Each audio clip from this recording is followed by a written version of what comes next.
New Year's Eve, 2017. I was flying home to Ohio after finishing a semester at the University of Rochester. To make things worse, my flight was delayed, ruining my family's New Year's Eve plans. But because of the delay, my parents left early in the main car, leaving me with the spare car and the family dog, Vera, to keep me company. It was late by the time I got home, and I didn't bother unpacking. I just packed everything into the car, locked the house, and hit the road.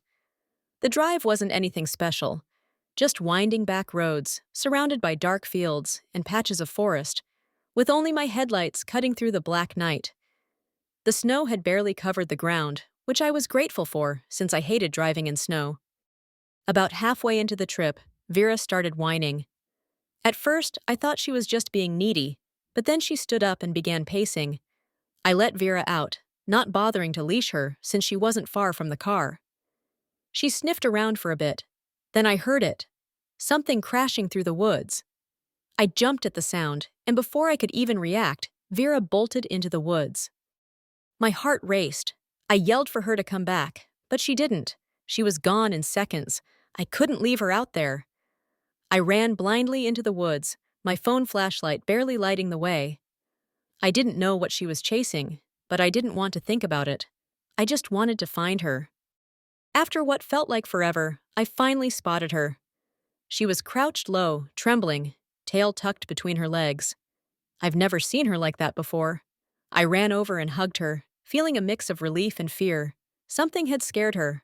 I told her to follow me, and she stuck close, like her life depended on it. We turned back toward the car, but then I heard it. A crashing noise behind us.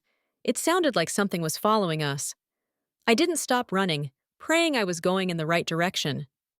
I shoved her inside, slammed the door, and when I looked back at the woods, my stomach dropped. 3 figures stood at the edge of the trees, just watching. Without hesitation, I floored the gas and drove off.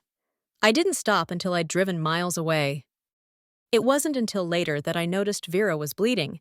Someone had stabbed her. I panicked, but thankfully, I had a first aid kit in the car. I cleaned her wound as best as I could, trying to stay calm. After the terrifying ordeal, I finally began to relax. It was over, but it haunted me for weeks. Every time I drive through those woods, I remember how close I came to losing Vera, and how lucky I was to make it out.